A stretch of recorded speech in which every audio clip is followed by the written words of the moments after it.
A veces como padres seguramente se ha pensado en qué legado dejarle a los hijos. Y de pronto se piensa ese legado en función de las cosas que le puedo dar a los hijos. Pero muy pocas veces se piensa en función de heredar el legado de Dios, el propósito de Dios a las siguientes generaciones, que es su conocimiento.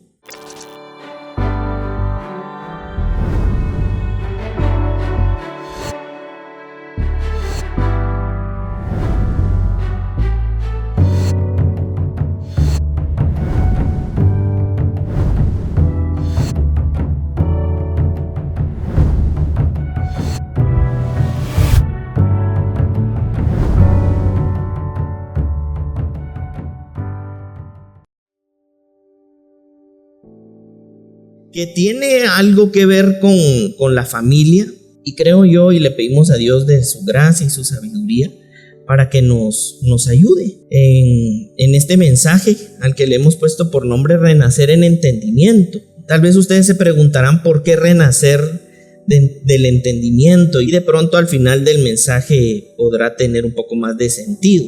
Pero para esto yo quisiera que pudiéramos ir a la primera carta de los Corintios, capítulo 15, versículo 45. En esta versión, las escrituras nos dicen: el primer hombre Adán se convirtió en un ser viviente, pero el último Adán, es decir, Cristo, es un espíritu que da vida. Lo que primero viene es el cuerpo natural, y más tarde viene el cuerpo espiritual.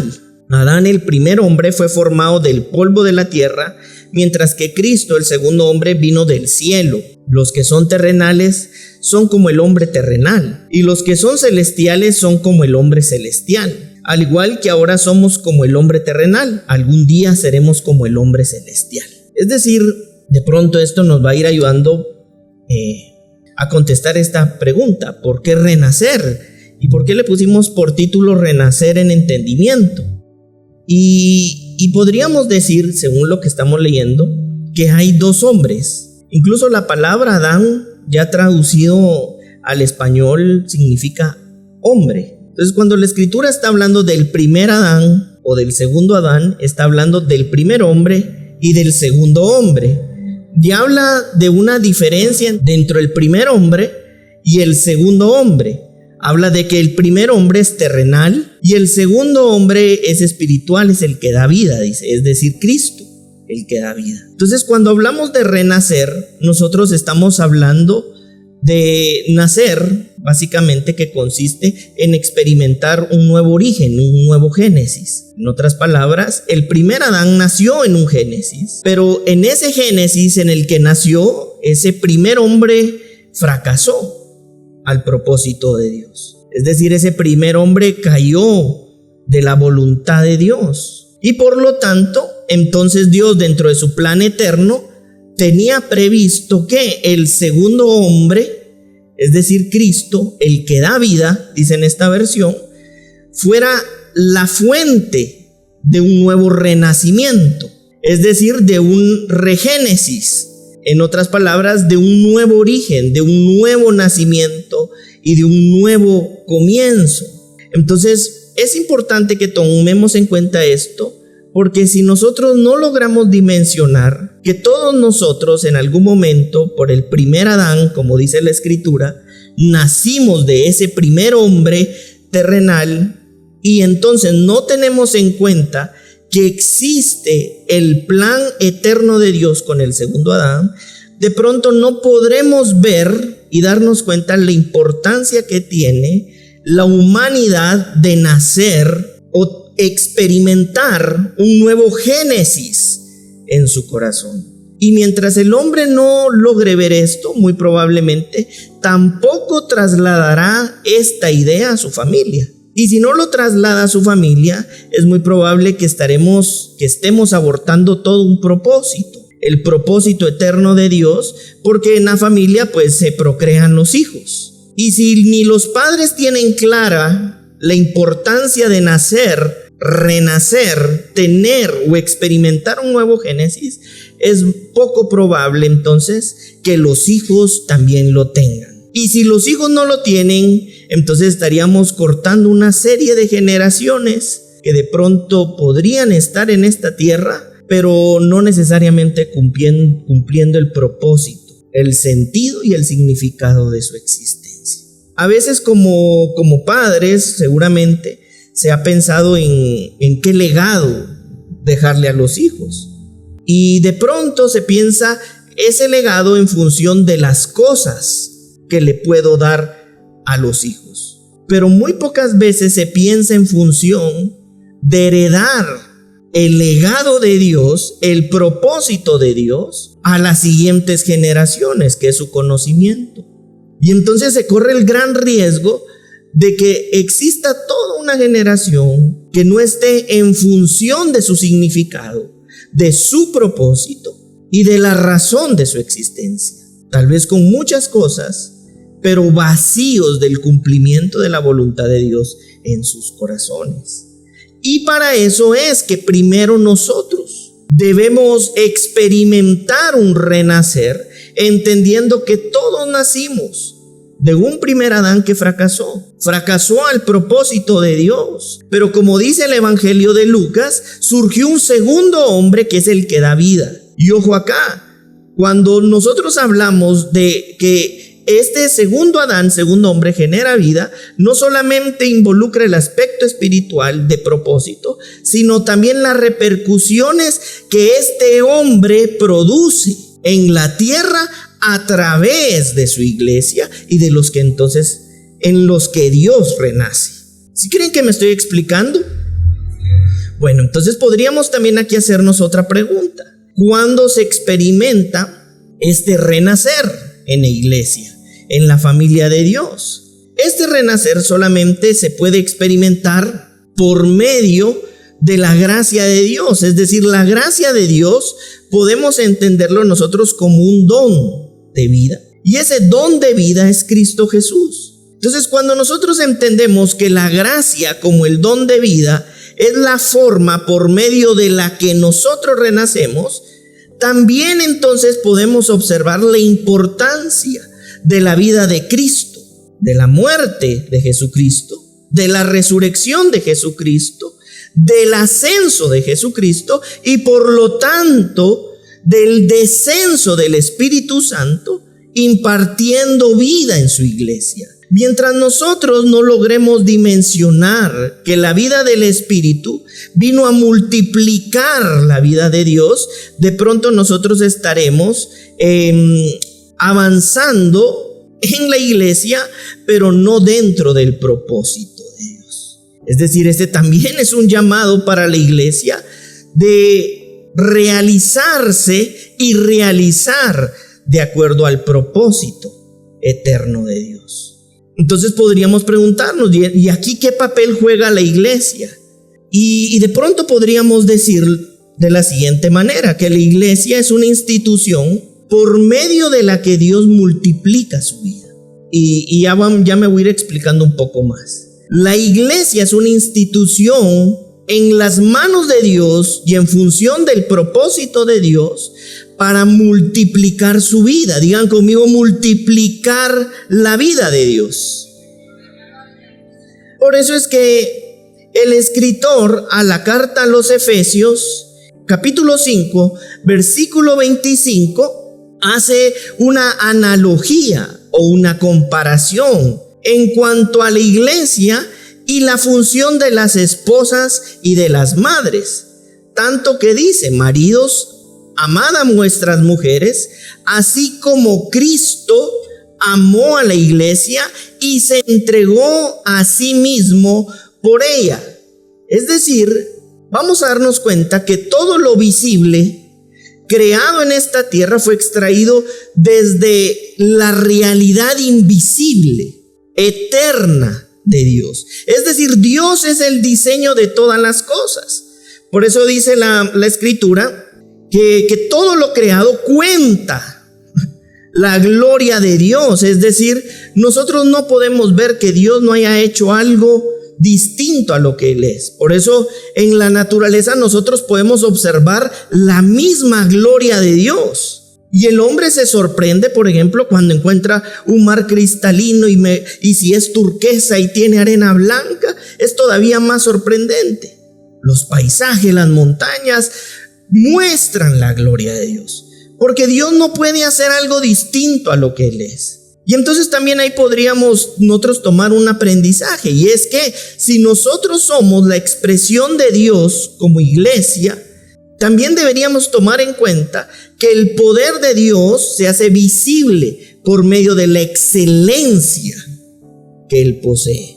Porque si en nosotros está derramado el poder de Dios, también con su poder, la excelencia de su poder. Entonces no es una iglesia limitada o mediocre. Es una iglesia altamente capacitada y poderosa para mostrar la gloriosa vida de Dios.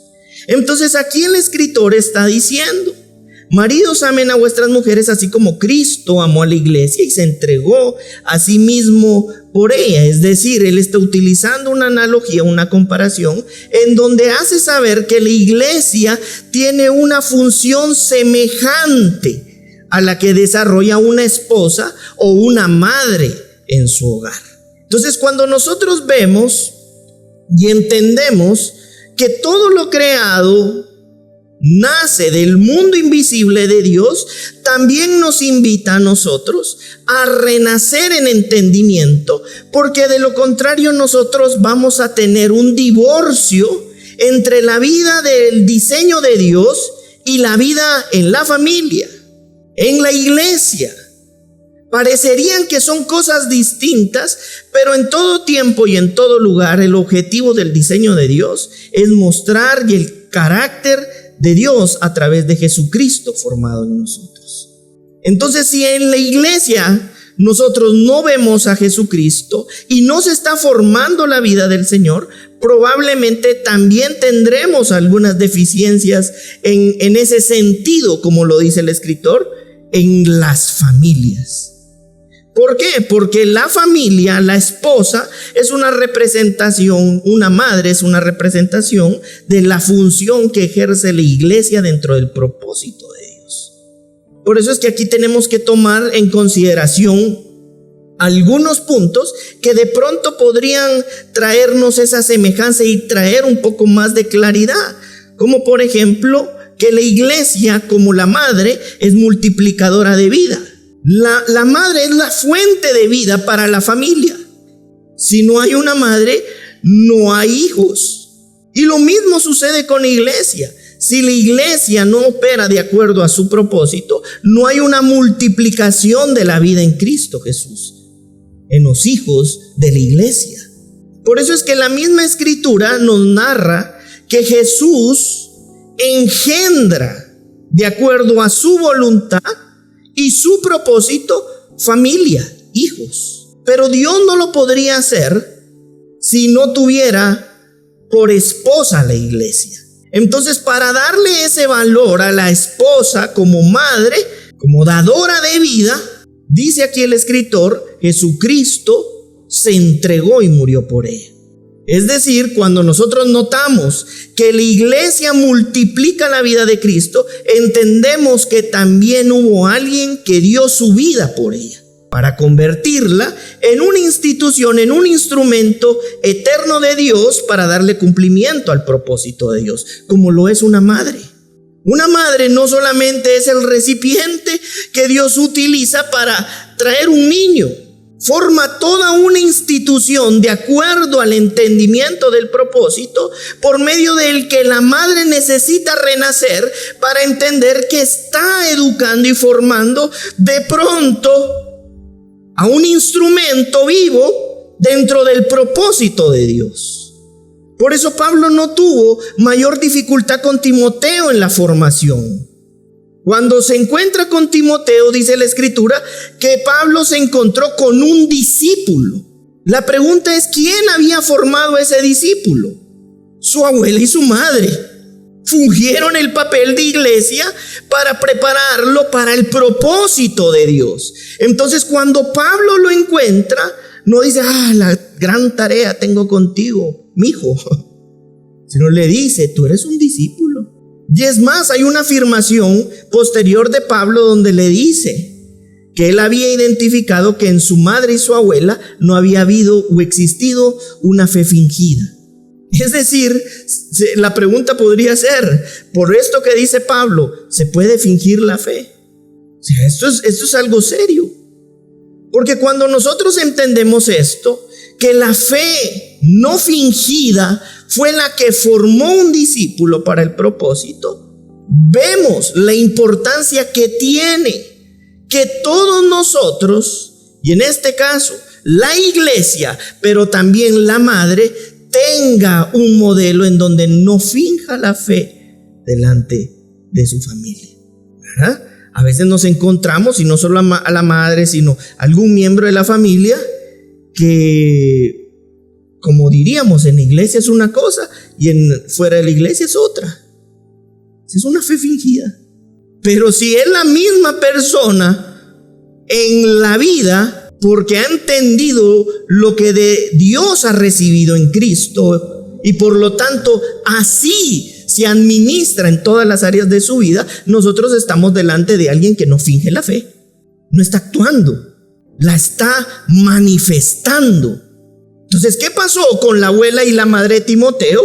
Tuvieron una expresión tal de la fe que prepararon en el entendimiento de la vida a Timoteo para que cuando viniera la convocatoria del propósito pudiera atender la voz de Dios, y entonces Pablo se encontrara un hombre de pronto no con todo el conocimiento, pero sí con el carácter para servir a la iglesia del Señor. Entonces aquí vamos viendo la importancia que tiene el papel desarrollador de la iglesia, pero también en la familia, la esposa, la madre, por supuesto también el padre.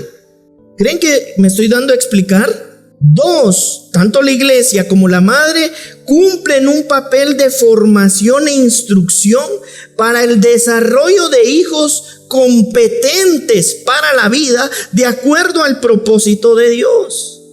La iglesia tiene la responsabilidad de formar e instruir, como también la madre de formar e instruir.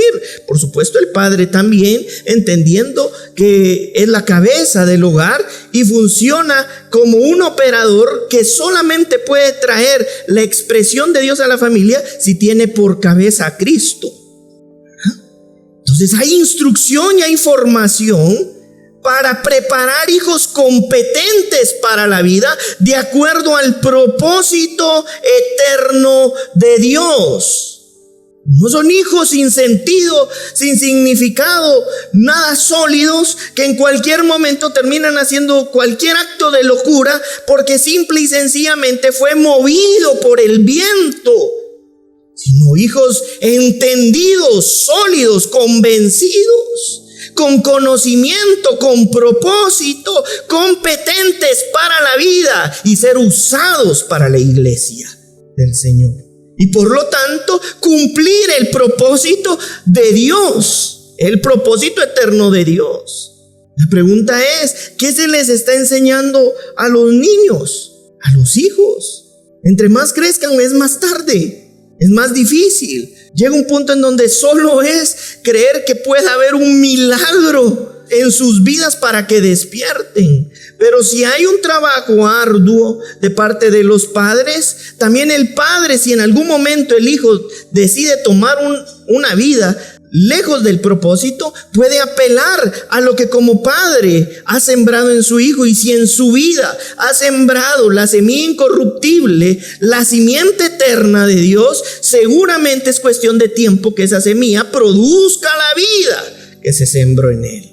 Por eso es que si instruimos al niño desde pequeño, aun cuando llegue viejo, no se perderá, o tendrá este conocimiento, o despertará, o abrirá los ojos, o qué mejor, estará en función de su reino, de su gracia, de su vida.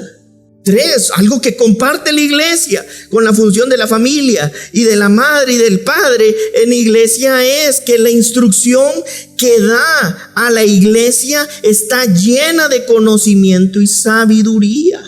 Nuestra tarea en la iglesia no es pararnos aquí a hablar cualquier cosa, cualquier ocurrencia. Es instruir de acuerdo a la sabiduría y al conocimiento eterno de Dios.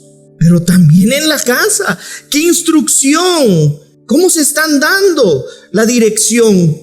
¿Llenas de sabiduría o de conocimiento? ¿O impulsadas solamente por los momentos, los impulsos, las situaciones?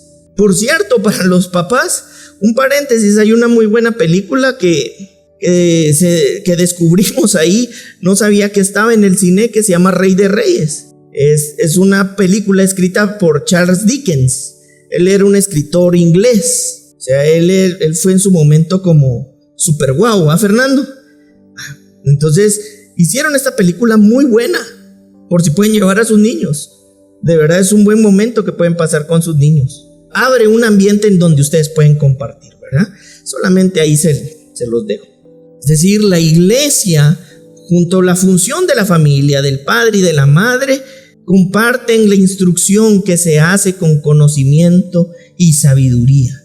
Y 4, comparten también una tarea de administrar las riquezas espirituales de Dios y sus recursos eternos. También hay una administración, una mayordomía en la iglesia del recurso espiritual, pero en la familia también del recurso espiritual, pero también del recurso material. Una correcta administración sobre lo que de parte de Dios recibimos, entendiendo que somos mayordomos o icónomos de la gracia de Dios. Es decir, sabemos que Dios es el dueño de todos los recursos, de tus propios hijos, de tu propia familia, y tú eres quien administra lo que de parte de Dios ha sido suplido, administrado, dado, otorgado. Por eso dice el apóstol Pablo que es necesario que el administrador sea hallado como fiel. La fidelidad es la capacidad de replicar con exactitud lo que se le encomendó. No solamente es una palabra para que suene bonito, es que tenemos la responsabilidad como iglesia, como familia de Dios y en las familias de ser fieles administradores de la gracia, del entendimiento, del conocimiento y del recurso incluso humano que Dios nos da, porque Él es el dueño de todas las cosas. Cuando en la familia se les administra de acuerdo al conocimiento y entienden que todo lo que tienen le pertenece a Dios y son receptores de la gracia de Dios y en eso están enriquecidos, habrán generaciones generosas y que nunca tendrán ausencia de nada en sus manos, porque la mano que da nunca está vacía.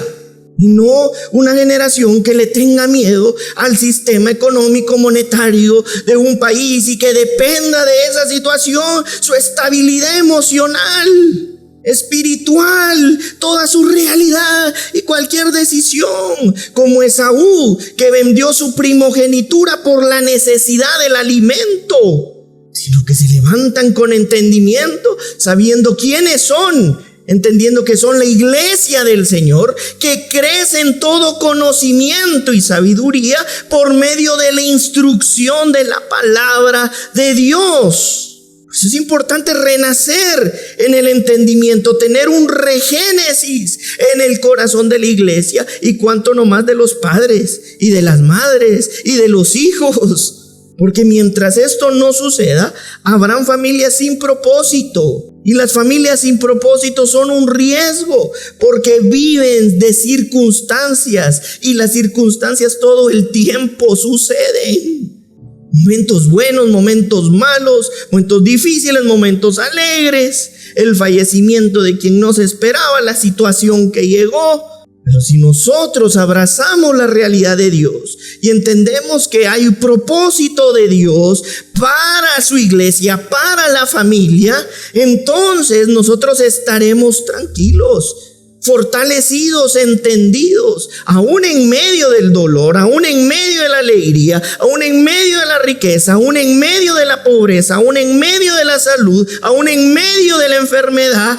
todo lo puede en Cristo, su iglesia y su familia, que le fortalece.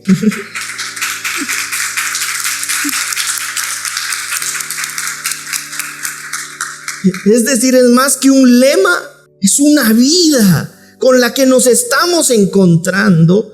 Y habrán entonces ante la vida hijos más sólidos que no pondrán por excusa los escenarios a los que se enfrenten, porque entienden que como iglesia son más que vencedores en Cristo Jesús, que los llamó de acuerdo a su propósito, y todas las cosas le ayudan a bien a los que se han ido haciendo al propósito de Dios.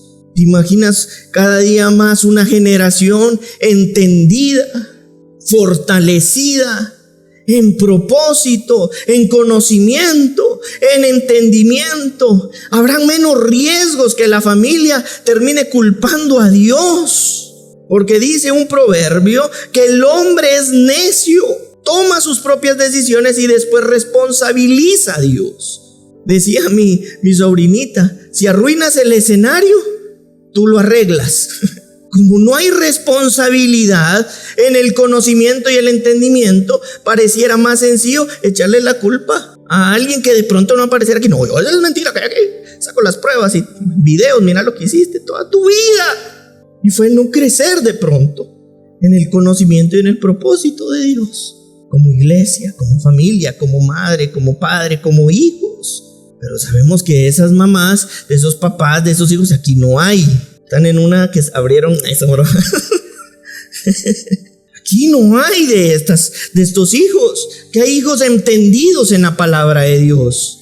Miren lo que dice Romanos 8:14, y entonces cobra sentido esto que dice la escritura en la carta a los Romanos 8:14, porque todos los que son guiados por el Espíritu de Dios, estos son hijos de Dios. ¿Cuál es la característica de la iglesia y de los hijos de Dios? Que saben escuchar, capturar la frecuencia de la voz de Dios y ser movidos por el Espíritu, no movidos por la enfermedad, no movidos por la salud, no movidos por la riqueza, no movidos por la pobreza, no movidos por el dolor, no movidos por la alegría, movidos por la voz del Espíritu de Dios. Y tal vez esta es una reflexión para todos como hijos, padres, madres, hijos. ¿Cómo, en función de qué se está decidiendo en nuestras vidas?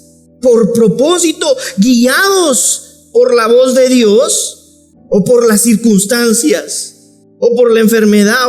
Yo entiendo que esos escenarios pueden traer adversidad y resistencia. Dice la escritura que el reino de Dios ha experimentado violencia o resistencia desde Juan el Bautista. Hay escenarios que se resisten al avance, pero Dios nos dio la fuerza por medio del conocimiento y la revelación de su palabra para avanzar enérgicamente en medio de esas dificultades, escenarios, porque lo que reina en la iglesia y su familia es el propósito de Dios, por encima incluso de la angustia, el sufrimiento. Porque miren ustedes, hay cosas distintas. A veces le llamamos momento difícil a algo que te está haciendo sufrir.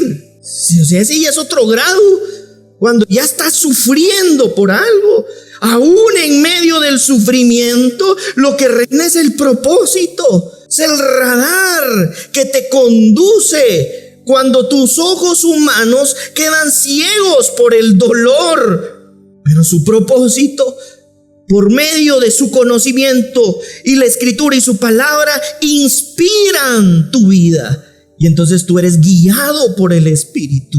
En eso se reconoce y reconoce a la iglesia del Señor, que somos movidos por Dios, para Dios, en Dios, no nuestros actos de desesperación. Por eso también la misma escritura dice que la mujer sabia, la madre sabia, ¿qué hace? Edifica. Pero ¿qué hace la necia? Con sus propias manos la destruye. Pero aquí solo hay mujeres sabias. ¿Cuántas mujeres sabias hay aquí? Tú eres sabia en Cristo. Mientras tú no te creas lo que tú ya has recibido, probablemente no te transformes cada día más a eso que tú ya eres. No, yo no soy sabio. No tengo. Tú naciste de nuevo. En ti está la genética de Dios. Dios no hace nada distinto a lo que Él es. Solo desarrolla, ejercita, te dice la Escritura, que es necesario que los que disciernen entre el bien y el mal son los que tienen ejercitados sus sentidos espirituales. El ejercicio en esta vida de entendimiento y de conocimiento te hará ver qué tan sabia te ha hecho el Señor.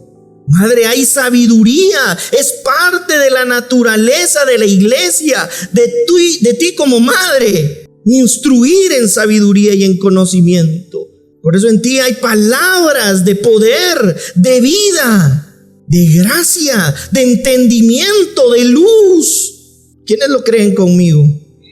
Y entonces nosotros podríamos traer la referencia de, ya para nosotros, para todos como hijos, de lo que pasa en Lucas 15.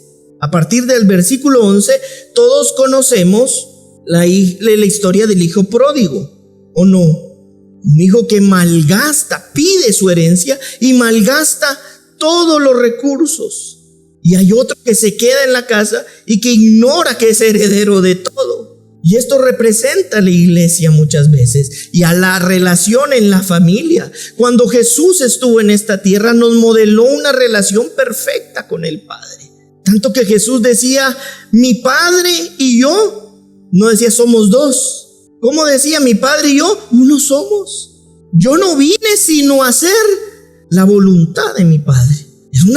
Nos modeló una relación, una íntima comunión perfecta, en sintonía, en sincronización de la voz y de la voluntad de Dios. Pero en la parábola del hijo pródigo vemos dos escenarios. Un hijo que no entiende qué es vivir en libertad, lo enseñaba Rafa hace una semana, y fue a hacer un desperdicio con todo lo que tenía. Y el otro no entendía que era heredero. El otro medio entendió y se llevó todas las cosas y las malgastó. Y desperdició todos los recursos. Y esto es importante, que como padres también se enseñe en la familia. Aprender a rendir cuentas. La rendición de cuentas es un acto legal. Todos los ordenamientos jurídicos de las naciones tienen la figura de la rendición de cuentas. Quien no está en legalidad nunca podrá rendir cuentas. Por eso las interpelaciones, o cómo se llama esto, que hace el Congreso cuando hay algo y no quieren ir. ¿Por qué? Porque hay ilegalidad en sus actos. Pero cuando alguien está en legalidad es fácil rendir cuentas. La rendición de cuentas es un instrumento necesario dentro de aquellos que entienden la normativa de Dios. ¿Qué hacen tus hijos? ¿Dónde pasan tiempo tus hijos? ¿Con quién lo pasan? No, mi hijo, que se relacione con cualquiera, él no es sabio. La Escritura dice que las malas relaciones corrompen las buenas costumbres. Ya de por sí estamos en el sistema de este mundo, no para ver qué sale y cómo le vaya en donde esté. Por eso vemos inclusive con el apóstol Pablo y Timoteo una relación permanente en la que rendía cuentas, tanto que Pablo sabía cuando Timoteo estaba enfermo. Estas recomendaciones de salud le daba Pablo. ¿Por qué? Porque mientras la iglesia entiende la libertad, necesita aprender a vivir la legalidad de Dios. Y no en su legalismo, de acuerdo a su humanidad, en donde yo ya estoy bien viejo y ahora ¿qué me van a estar? Tú no has entendido la legalidad de Dios. Y eso pasó con estos dos hijos, principalmente con el que se fue. Desperdició todo, no rendió cuentas y luego se dio cuenta que vivía como un esclavo. La iglesia que no se desarrolla en madurez porque no entiende cómo opera la vida del Señor, termina viviendo esclava de sus opiniones, de sus deseos, menos del propósito de Dios. Llegó el punto en donde el hijo pródigo comía con los cerdos. Ya no había diferencia entre él y un cerdo. Y el diseño que le dio a su iglesia es para ser instruido y también en la familia y levantar una generación poderosa, entendida, competente, diestra, eficiente, efectiva. Pero para eso necesitamos la palabra que nos instruye en su conocimiento, en su vida y en su realidad. Amén. Miren lo que dice la carta a los Romanos 6, 4 al 6. Dice, porque somos sepultados. Y aquí entra algo que debemos nosotros dimensionar. Cuando nosotros renacemos, la única garantía de que hemos renacido es que previamente hemos sido sepultados. Porque somos sepultados juntamente con Él para muerte por el bautismo. ¿Saben qué es lo que ha sido más abortivo para el propósito de Dios en la familia y en la iglesia? Una generación que no ha entendido, que ha muerto a su propio ego. Cuando alguien no entiende en la iglesia, en la familia, que ya murió a su propio ego será el instrumento para abortar el propósito de Dios. Porque no entiende que ya no vive él, sino ahora ¿quién vive? Cristo a través de mí. A fin de que como Cristo resucitó entonces de los muertos por la gloria del Padre, así también nosotros andemos ¿en qué? Vida nueva. ¿Y cuál es esta vida nueva? La vida eterna de Dios. Hay una responsabilidad en las familias de instruirlos, de ministrarlos aun cuando no entienden en la vida nueva. Yo a mis sobrinitas apenas hablaban y yo cada vez que podía y ponía mis manos sobre sus cabezas y yo decía, en ti reina la mente de Cristo. Yo sé que tal vez tú no me entiendes, pero sé que esta semilla es plantada hoy para siempre en tu corazón, y esta misma semilla te protegerá y te resguardará de acuerdo a su propósito. Pero si nosotros no logramos dimensionar esta tarea, iglesia, probablemente no solamente estemos deteniendo el avance en nuestras vidas, sino deteniendo todo un legado generacional en el propósito de Dios. Tú eres el instrumento, tú eres el altar familiar por medio del que ahora ya pueden comer a Jesucristo. Tú eres la forma por medio de la que tu hijo Lisbeth ve a Cristo. Por supuesto, le puedes enseñar a través de las Escrituras, pero la mejor forma va a ser que se alimente de Cristo a través de ti. Eso va a cambiar el destino de toda una generación.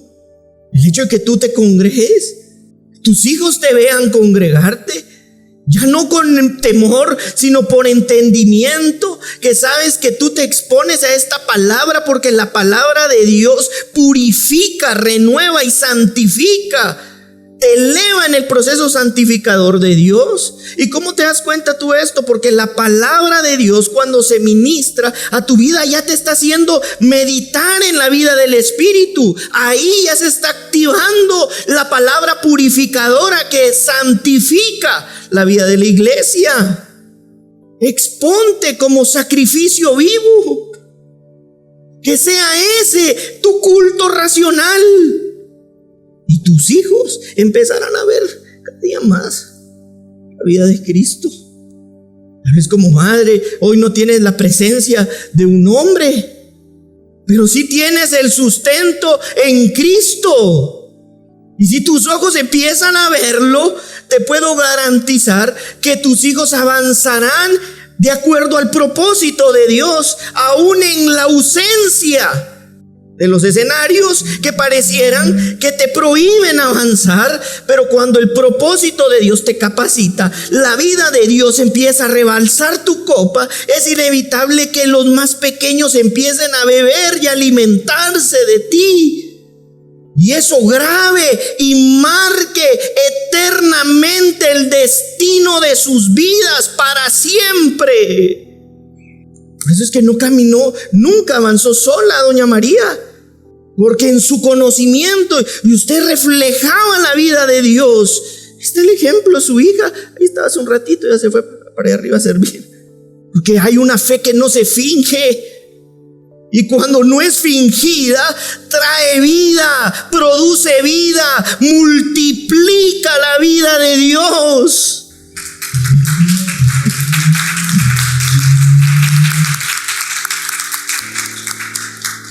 Y con esto voy a ir cerrando. Por eso es que en 1 Reyes 6:7 hay una figura profética.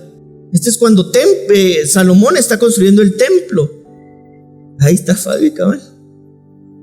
Estaba en oficina. Y cuando se edificó la casa, la fabricaron de piedras que traían ya acabadas, de tal manera que cuando la edificaban, ni martillos ni hachas se oyeron en la casa, ni ningún otro instrumento de hierro. Las piedras, figura de las piedras vivas. ¿Quiénes somos las piedras vivas? Digan conmigo, yo, nosotros. Eran trabajadas en la cantera, y entonces no se escuchaba el ruido ni en la iglesia. Porque cuando tú entiendes que eres una piedra viva que necesita ser trabajada desde su casa, cuando la iglesia y el propósito de Dios te requiera, tú vas a estar acabado para contribuir en la edificación de la iglesia. Por eso es que se necesita renacer de entendimiento para empezar hoy con nosotros esta tarea que nos queja mucha, y no pensar, ahora ya no, pues tú sigues teniendo tu vida porque yo te sigo viendo aquí. Si lo que hoy tú tienes es tu vida, empieza hoy con tu vida, una vida que entiende la íntima comunión con Dios. Entonces, cuando entiende la íntima comunión con Dios, se prepara para ser útil en el propósito de Dios. No porque todos estemos ya acabados, todos estamos en el proceso, pero para eso se necesita una iglesia con un corazón dispuesto en entendimiento y comprender la necesidad de renacer del regénesis en la vida de Dios. Y entonces pueda decir así, como decían los profetas, como dice en la escritura: heme aquí, Señor, heme aquí, envíame a mí, empieza conmigo. Quiero encontrarme con tu palabra, quiero encontrarme con tu vida, quiero encontrarme con tu conocimiento. Yo no puedo seguir viviendo de legalismo, es decir, creer que sé, pero no lo vivo. Yo necesito vivir en legalidad, que viviendo en legalidad traeré la expresión de la iglesia a esta tierra, a la familia. Me usarás como el recipiente por medio del que se hace visible el propósito de Dios. Y entonces nos levantemos en entendimiento, y no haya cosa alguna que detenga el avance de su iglesia. El reino de Dios experimenta violencia, pero los violentos lo conquistan por la fuerza. Los que han sido movidos por medio de la fuerza espiritual de Dios a través de la revelación de su palabra avanzan enérgicamente, aún en medio de la resistencia. Y ese eres tú. Ese soy yo. Ese somos todos nosotros, la iglesia del Señor. Amén. Hay mucha tarea, ¿verdad? Entonces es importante. ¿Qué pasaba cuando en el colegio o en la universidad o en algún estudio nos dejaban un montón de tarea? Era mejor empezarla, aunque menos ganas daban. Uno miraba, ay no. Pero si uno no empieza, no se termina, no se avanza, y tenemos mucho por qué avanzar. Amén. Esta no es una cuestión de edad humana, esta es una realidad para toda su iglesia, desde el más pequeño hasta el más adulto. Aquel que entiende el llamado de la voz de Dios y acepta la responsabilidad de ser guiado por su voz. Amén.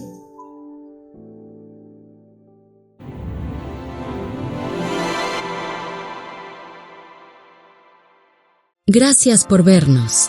Si este mensaje te edifica, suscríbete y dale a la campanita para no perderte nuestros próximos videos. Somos Casa de Fe, una casa de vida y propósito. Te invitamos a que te unas a nuestra familia y juntos seamos transformados.